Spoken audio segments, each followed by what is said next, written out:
I want to talk about 4.6 billion years of history in 18 minutes. That's 300 million years per minute. Let's start with the first photograph NASA obtained of planet Mars. This is flyby, Mariner 4. It was taken in 1965. When this picture appeared, that well-known scientific journal, the New York Times, wrote in its editorial, "Mars is uninteresting, it's a dead world, NASA should not spend any time or effort studying Mars anymore." Fortunately, our leaders in Washington at NASA headquarters knew better, and we began a very extensive study of the red planet. One of the key questions in all of science is there life outside of Earth? I believe that Mars is the most likely target for life outside the Earth. I'm going to show you in a few minutes some amazing measurements that suggest there may be life on Mars. But let me start with the Viking photograph. This is a composite taken by Viking in 1976. Viking was developed and managed at the NASA Langley Research Center. We sent 2 orbiters and 2 landers in the summer of 1976. We had 4 spacecraft, 2 around Mars, 2 on the surface. An amazing accomplishment. This is the first photograph taken from the surface of any planet. This is a Viking lander photograph of the surface of Mars. And yes, the red planet is red. Mars is half the size of the Earth, but because 2/3 of the Earth is covered by water, the land area on Mars is comparable to the land area on Earth. So Mars is a pretty big place, even though it's half the size. We have obtained topographic measurements of the surface of Mars. We understand the elevation differences. We know a lot about Mars. Mars has the largest volcano in the solar system, Olympus Mons. Mars has the Grand Canyon of the solar system, Valles Marineris. Very, very interesting planet. Mars has the largest impact crater in the solar system, Hellas Basin. This is 2,000 miles across. If you happen to be on Mars when this impactor hit, it was a really bad day on Mars. This is Olympus Mons. This is bigger than the state of Arizona. Volcanoes are important because volcanoes produce atmospheres and they produce oceans. We're looking at Valles Marineris, the largest canyon in the solar system, superimposed on a map of the United States, 3,000 miles across. One of the most intriguing features about Mars, the National Academy of Science says one of the 10 major mysteries of the space age is why certain areas of Mars are so highly magnetized. We call this crustal magnetism. There are regions on Mars where for some reason, we don't understand why at this point, the surface is very, very highly magnetized. Is there water on Mars? The answer is no. There is no liquid water on the surface of Mars today, but there is intriguing evidence that suggests that in the early history of Mars, there may have been rivers and fast-flowing water. Today, Mars is very, very dry. We believe there's some water in the polar caps. There are polar caps of the North Pole and South Pole. Here are some recent images. This is from Spirit and Opportunity. These images that show at one time there was very fast-flowing water on the surface of Mars. Why is water important? Water is important because if you want life, you have to have water. Water is the key ingredient in the evolution, the origin and evolution of life on a planet. Here's some picture of Antarctica and a picture of Olympus Mons. Very similar features, glaciers. So this is frozen water. This is ice water on Mars. This is my favorite picture. This was just taken a few weeks ago. It has not been seen publicly. This is European Space Agency Mars Express image of a crater on Mars, and in the middle of the crater, we have liquid water. We have ice. Very intriguing photograph. We now believe that in the early history of Mars, which is 4.6 billion years ago, 4.6 billion years ago, Mars was very Earth-like. Mars had rivers, Mars had lakes, but more important, Mars had planetary scale oceans. We believe that the oceans were in the northern hemisphere, and this area in blue, which shows a depression of about 4 miles, was the ancient ocean area on the surface of Mars. Where did the ocean's worth of water on Mars go? Well, we have an idea. This is a measurement we obtained a few years ago from a Mars orbiting satellite called Odyssey. Subsurface water on Mars frozen in the form of ice, and this shows the percent. If it's a bluish color, it means 16% by weight. 16% by weight of the interior contains frozen water or ice. So there is a lot of water below the surface. The most intriguing and puzzling measurement, in my opinion, we have obtained of Mars was released earlier this year in the magazine Science. And what we're looking at is the presence of the gas methane, CH4, in the atmosphere of Mars. And you can see there are 3 distinct regions of methane. Why is methane important? Because on Earth, almost all, 99.9% of the methane is produced by living systems. Not little green men, but microscopic life, below the surface or at the surface.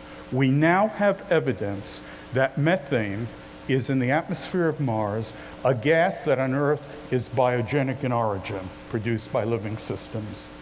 These are the 3 plumes, A, B1, B2, and this is the terrain it appears over, and we know from geological studies that these regions are the oldest regions on Mars. In fact, the Earth and Mars are both 4.6 billion years old. The oldest rock on Earth is only 3.6 billion. The reason there's a billion-year gap in our geological understanding is because of plate tectonics. The crust of the Earth has been recycled. We have no geological record prior for the first billion years.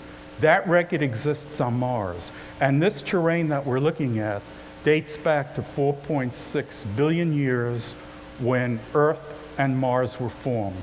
It was a Tuesday. This is a map that shows where we've put our spacecraft on the surface of Mars. Here's Viking 1, Viking 2. This is Opportunity, this is Spirit, this is Mars Pathfinder, this is Phoenix, we just put 2 years ago.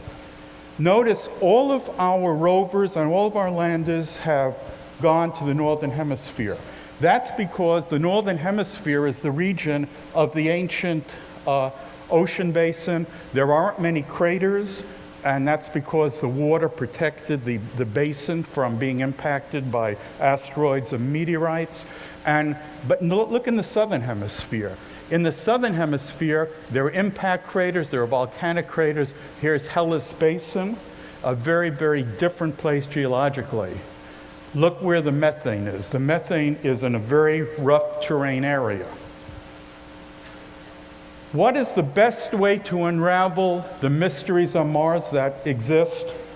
We asked this question 10 years ago. We invited 10 of the top Mars scientists to the Langley Research Center for 2 days. We addressed on the board the major questions that have not been answered. And we spent 2 days deciding how to best answer this question.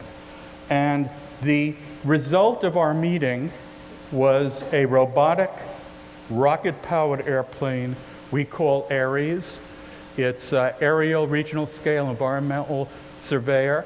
There's a model of Ares here. This is a 20% scale model. This airplane was designed at the Langley Research Center. If any place in the world can build an airplane to fly on Mars, it's the Langley Research Center. For almost 100 years, a leading center of aeronautics in the world. We fly about a mile above the surface, we cover hundreds of miles, and we fly about 450 miles an hour. We can do things that rovers can't do and landers can't do. We can fly above mountains, volcanoes, impact craters. We fly over valleys. We can fly over surface magnetism, the polar cap, subsurface water, and we can search for life on Mars. But of equal importance, as we fly through the atmosphere of Mars, we transmit that journey, the first flight of an airplane outside of the Earth, we transmit those images back to Earth. And our goal is to inspire the American public, who's paying for this mission through tax dollars, but more important, we will inspire the next generation of scientists, technologists, engineer, and mathematician. And that's a critical area of national security and economic vitality to make sure we produce the next generation of scientists, engineer, mathematician, and technologists. This is what Ares looks like as it flies over Mars. We pre-program it. We will fly where the methane is. We will have instruments aboard the plane that will sample every 3 minutes the atmosphere of Mars. We will look for methane as well as other gases produced by living systems. We will pinpoint where these gases emanate from because we can measure the gradient where it comes from, and there we can direct the next mission to land right in that area. How do we transport an airplane to Mars? In 2 words, very carefully. The problem is we don't fly it to Mars. We put it in a spacecraft and we send it to Mars. The problem is the spacecraft's largest diameter is 9 feet. Ares is 21 feet with 21-foot wingspan, 17 feet long. How do we get it to Mars? We fold it, and we transport it in a spacecraft, and we have it in something called an aeroshell. This is how we do it, and we have a little video that describes the sequence. Green board. 5, 4, 3, 2, 1. Main engine start and liftoff.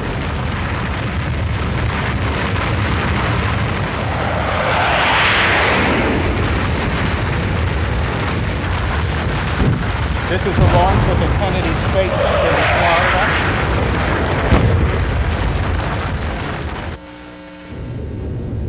This is a spacecraft taking 9 months to get to Mars. It enters the atmosphere of Mars, a lot of heating, frictional heating. It's going to be 18,000 miles an hour. A parachute opens up to slow it down. The thermal tiles fall off. The airplane is exposed to the atmosphere for the first time. It unfolds. The rocket engine begins.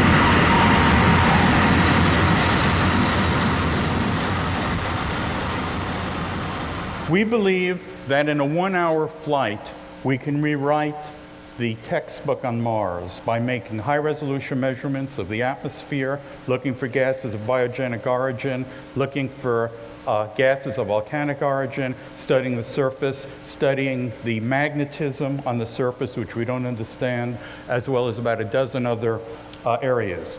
Practice makes perfect. How do we know we can do it? Because we have tested Ares model, several models, in a half a dozen wind tunnels at the NASA Langley Research Center for 8 years under Mars conditions. And of equal importance is we test Ares in the Earth's atmosphere at 100,000 feet, which is comparable to the density and pressure of the atmosphere on Mars where we'll fly. Now, 100,000 feet, if you fly cross-country to Los Angeles, you fly 37,000 feet. We do our tests at 100,000 feet. And I want to show you one of our tests. This is a half-scale model. This is a high-altitude helium balloon. This is over Tillamook, Oregon. We put the folded airplane on the balloon. It took about 3 hours to get up there. And then we release it on command at 103,000 feet. And we deploy the airplane, and everything works perfectly. And we've done high altitude and low altitude tests just to perfect this technique. We're ready to go. I have a scale model here, but we have a full-scale model in storage at the NASA Langley Research Center. We're ready to go. All we need is a check from NASA headquarters to cover the cost.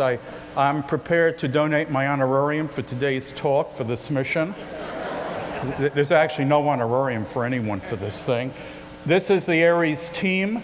We have about 150 scientists, engineers. We're working with Jet Propulsion Laboratory, Goddard Space Flight Center, Ames Research Center, and half a dozen major universities and corporations in developing this. It's a large effort. It's all led at NASA Langley Research Center. And let me conclude by saying, not too far from here, right down the road in Kitty Hawk, North Carolina, a little more than 100 years ago, history was made when we had the first powered flight of an airplane on Earth.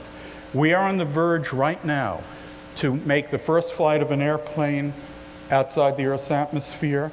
We're prepared to fly this on Mars, rewrite the textbook about Mars. If you're interested in more information, we have a website that describes this exciting and intriguing mission and why we want to do it. Thank you very much.